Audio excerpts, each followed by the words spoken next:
नमस्कार, सभी का एक्यूरेट योगा पर स्वागत है। अब हम शुरू करेंगे नवंबर 2017 से पेपर 2। आपको पता होगा 2017 नवंबर में पेपर ऑफलाइन होता था। उस समय पेपर 1 जो जर्नल पेपर था, पेपर 2 और पेपर 3 जो होता है हमारा सब्जेक्ट का होता था। अब हम सबसे पहले पेपर 2 करेंगे नवंबर 2017 से। शुरू करते हैं एक्यूरेट योगा के माध्यम से आपकी नेट जेआरएफ की तैयारी। अगर आप यूजीसी नेट जेआरएफ में तैयारी कर रहे हैं तो ये मेरी वेबसाइट है जिस पर मैंने आपके लिए सारा का सारा कंटेंट 10 के 10 यूनिट डाल दिए हैं। वहां पर आप एक्सेस कर सकते हैं मेरे सारे के सारे 10 यूनिट्स को। वेबसाइट ओपन करेंगे तो आपको 10 यूनिट्स दिखाई देंगे। इनमें से जहां चाहें जो चीज देखना चाहें वो देख सकते हैं इजीली।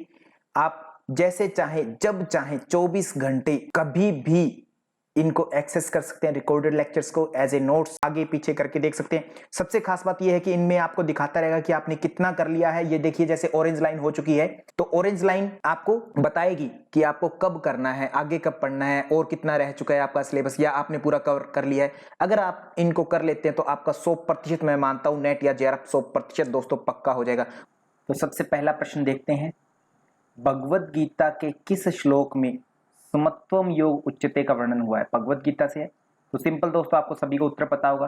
2/48 में आता है सिद्ध सिद्धियो समो भूत्वा समत्वम योग उच्चते। ये जो आपने श्लोक देखा है वहां से माने समत्वम ही योग है। सेकंड प्रश्न देखेंगे, सांख्य दर्शन के प्रवर्तक। तो सांख्य दर्शन से अगर बात की जाए तो सबसे पहले अगर हम यहाँ बात करें, सभी की बात पता होना चाहिए क्योंकि हम यहाँ एग्जाम नहीं, हमें यहाँ पर समझना है इन चीजों को। तो समझने के लिए गौतम मुनि किससे है? न्याय दर्शन के हैं। कणाद ऋषि किसके हैं? वैशेषिक दर्शन के हैं।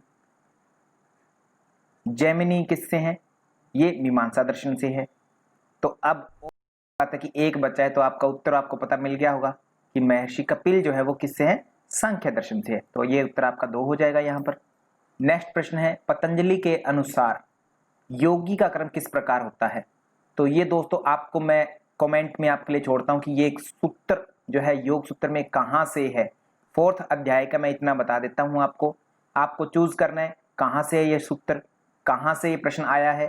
4th अध्याय में महर्षि पतंजलि कहां पर कहते हैं योगी के कर्मों के बारे में, तो वहां से आपको प्रश्न उठाना है और उसे आप कमेंट बॉक्स में लिखेंगे। मैं समझ जाऊंगा कि आपने ये चीज देखी है और इसका मतलब आपको चीजें आ रही हैं धीरे धीरे। तो आपको श्लोक जो सूत्र है वो सूत्र देना है। आपको लिखना है क्वेश्चन नंबर 3 और उसका सूत्र आगे लिख देंगे योगा सूत्र, है ना, और 4 बाय जितना भी है उतना आप कमेंट बॉक्स में लिखेंगे। तो इसका प्रश्न की अगर बात की जाए तो ये कहां से है? देखिए, शुक्ल कर्म कौन होते हैं? जो पुण्य कर्म होते हैं उनको हम शुक्ल कहते हैं। कृष्ण कर्म जो काले कर्म होते हैं माने पाप कर्म।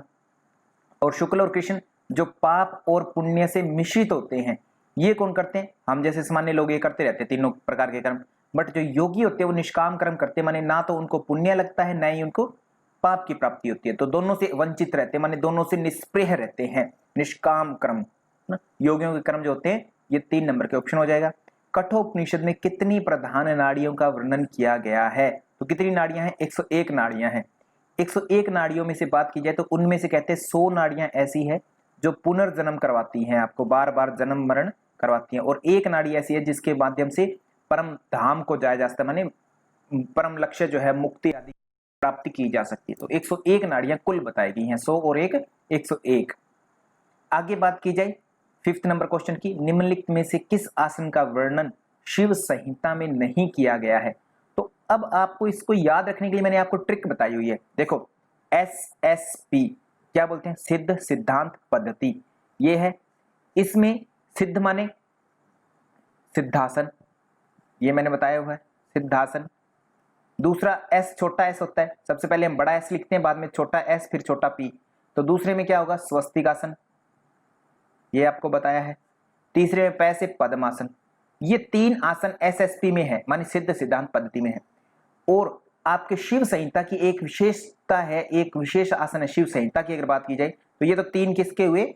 हमारे सिद्ध सिद्धांत पद्धति से। अगर एक और जोड़ दे उग्र आसन तो ये चौथा जो आसन है इन चारों को मिलाकर के कौन सी हो जाती है? हमारी शिव संहिता पूरी हो जाती है। शिव संहिता SS शिव संहिता संपूर्ण हो जाती है।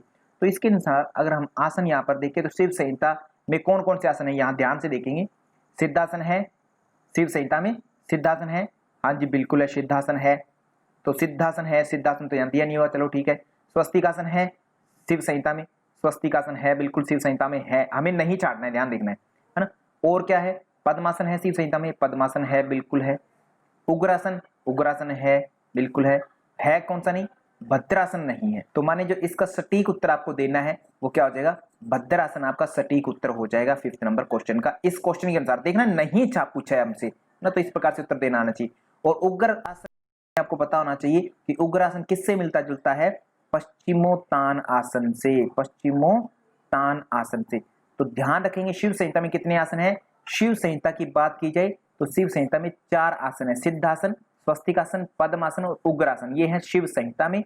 और सिद्ध सिद्धांत पद्धति की बात की जाए तो उसमें केवल 3 आसन है, कौन कौन से हैं, सिद्धासन, स्वस्तिकासन और पद्मासन, SSP माने 3 ही आसन, ठीक है। तो ये आपको क्लियर याद रखना है। नेक्स्ट है हठ रत्नावली के अनुसार चित्तवृत्ति निरोध क्या कहलाता है।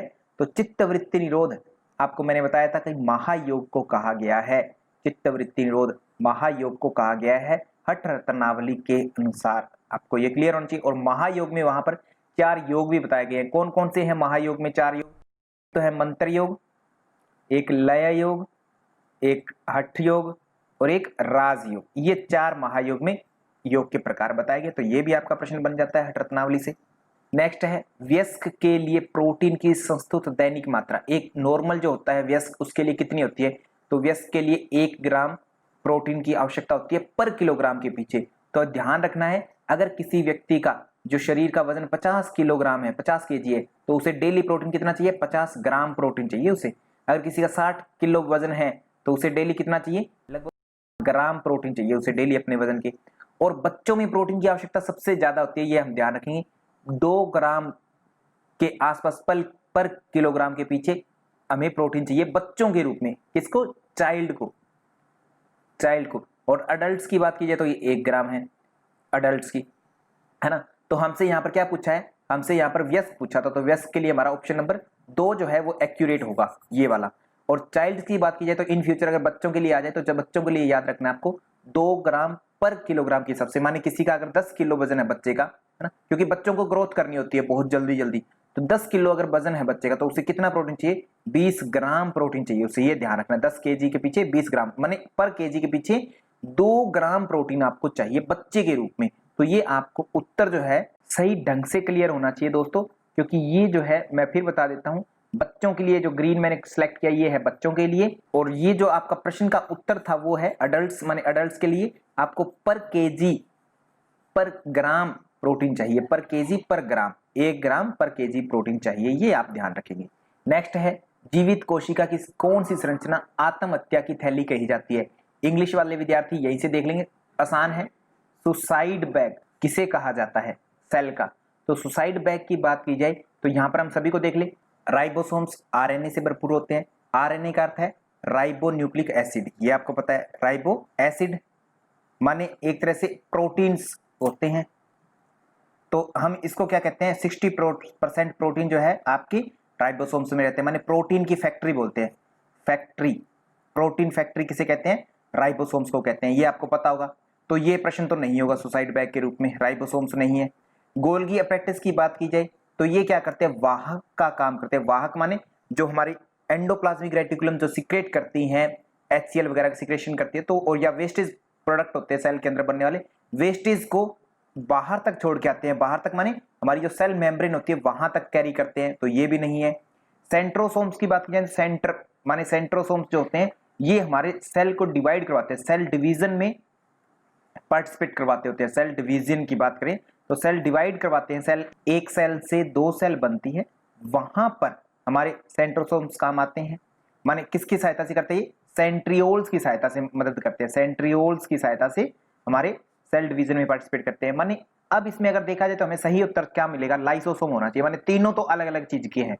तो हमें चीज का जब अच्छे से नहीं पता तो हम एल्यूमिनेट प्रोसेस अपनाते हैं कि हमें बाकियों का पता है क्या, बाकियों का मुझे पता था, यहाँ पर सपोज लाइसोसोम का मुझे नहीं पता, मैं एक एग्जाम में बैठा हूँ, लाइसोसोम का मुझे नहीं पता, तो मैंने क्या किया कि बाकियों का मुझे पता था, बाकियों के बारे में जान लिया, तो ये बच गया। इसका मीन्स यही प्रश्न उत्तर होना चाहिए। बट आपको ध्यान रखना है बाकियों की इन्फॉर्मेशन फिर आपको 100% होनी चाहिए। ऐसा नहीं है कि इनके बारे में अधूरी जानकारी है, तो अधूरी जानकारी हो सकता है इसी से रिलेटेड प्रश्न हो। तो हालांकि यहाँ तो हम जानते हैं कि लाइसोसोम को क्या करते हैं, असल में लाइसोसोम वो होते हैं अपने सेल जो होती है आवश्यकता पड़ने सेल के ये जो कार्बोहाइड्रेट होते हैं, वसा होती है माने फैट जो होता है और प्रोटीन होता है, उनको बड़े अणुओं को छोटे अणुओं में तोड़ देते हैं और आवश्यकता पड़ने पर ये अपने आप को भी खा जाते हैं, है ना, और सेल के अंदर सारी चीज को नष्ट कर देते हैं। माने मेन फंक्शन क्या हुआ फिर, लाइसोसोम जो है अपने आप को भी खा जाएंगे, तो इसका मतलब अपने आप को मारने वाला कौन होता है, आत्महत्या करने वाला, माने आत्महत्या की थैली कहा गया लाइसोसोम्स को। तो ये आपको ध्यान रखना, लाइसोसोम को ही सुसाइड बैग कहा गया है एग्जैक्टली। नेक्स्ट प्रश्न है 9th नंबर, पंचकोश की अवधारणा का किसमें उल्लेख किया गया है। पंचकोश की अवधारणा, पंचकोश की अवधारणा की अगर बात की जाए तो पंचकोश की अवधारणा छांदोग्य में नहीं है, मांडुक्य में नहीं है, मुंडक में भी नहीं है, तैत्तिरीय उपनिषद में है। ये आपको ध्यान में होना चाहिए। तैत्तिरीय उपनिषद की अगर मैं बात करूं यहाँ पर, तो तैत्तिरीय उपनिषद में मुख्य रूप से 3 वल्लियां हैं।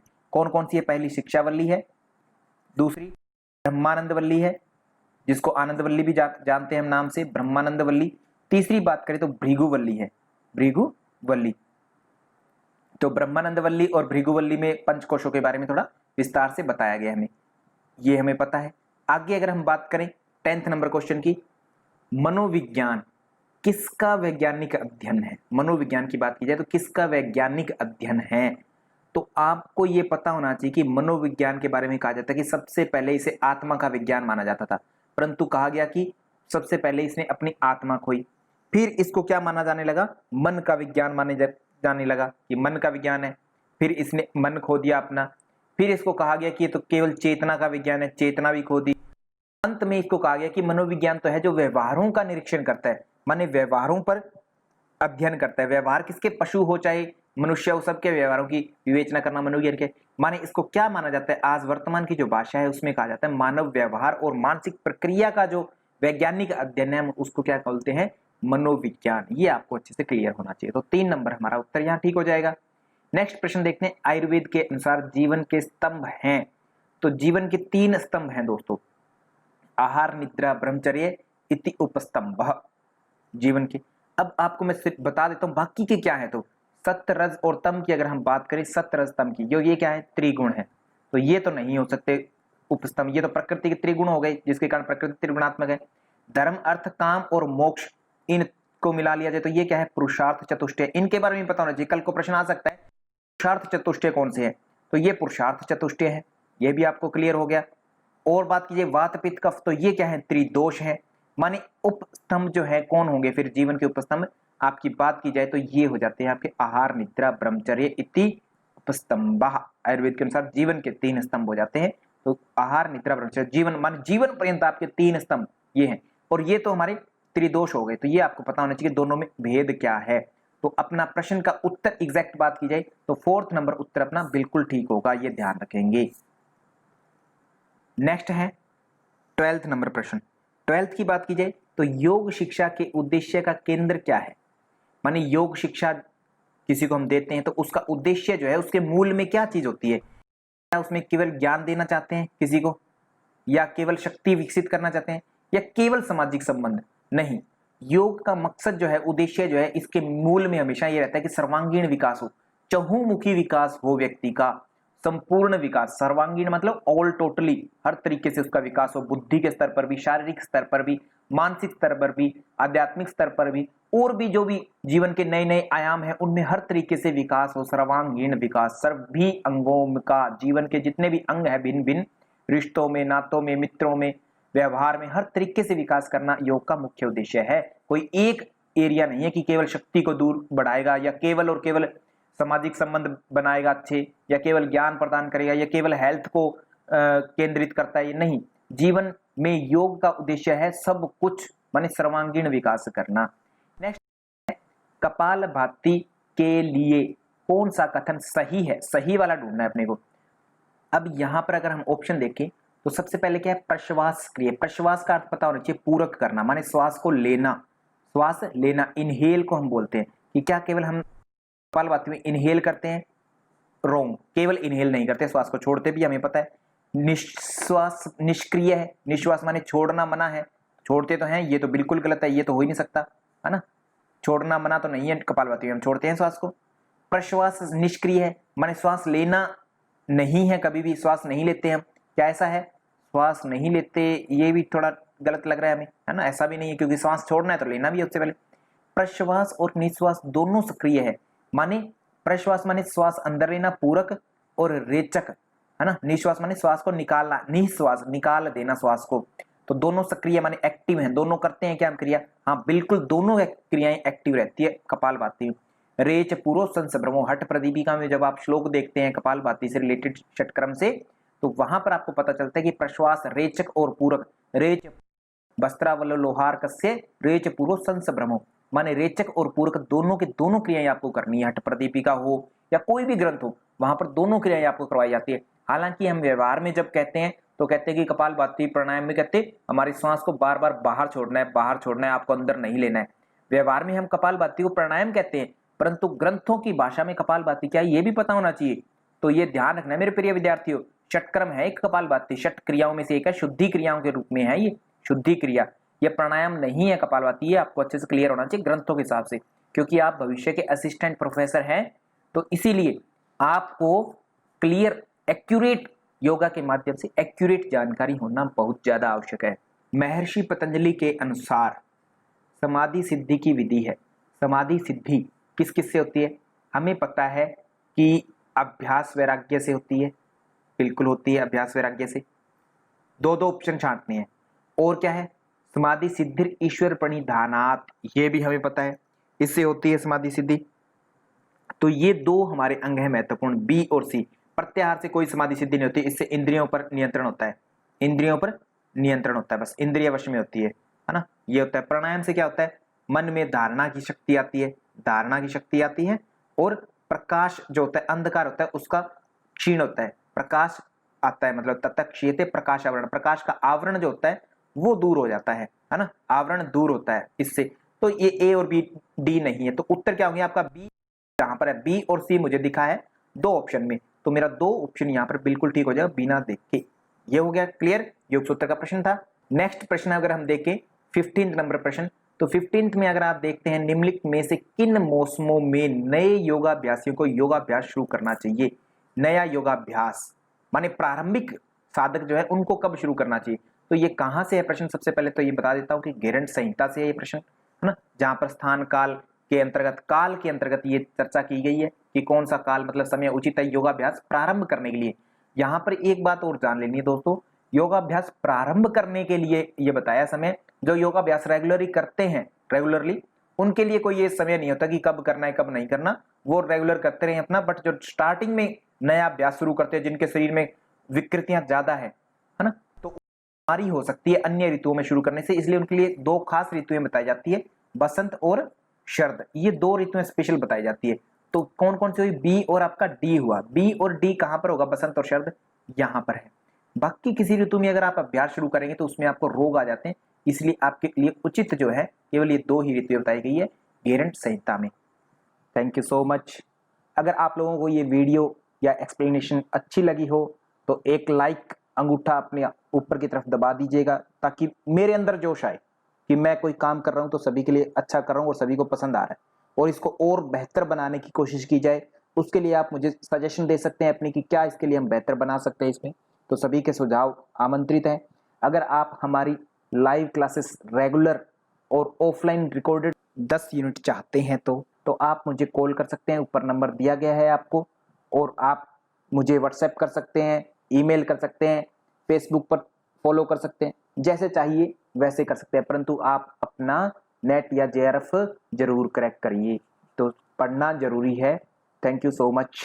अगर आप यूजीसी नेट जेआरएफ में तैयारी कर रहे हैं, ये मेरी वेबसाइट है जिस पर मैंने आपके लिए सारा का सारा कंटेंट 10 के 10 यूनिट डाल दिए हैं, वहां पर आप एक्सेस कर सकते हैं मेरे सारे के सारे 10 यूनिट्स को। वेबसाइट ओपन करेंगे तो आपको 10 यूनिट्स दिखाई देंगे, इनमें से जहां चाहें जो चीज देखना चाहें वो देख सकते हैं इजीली।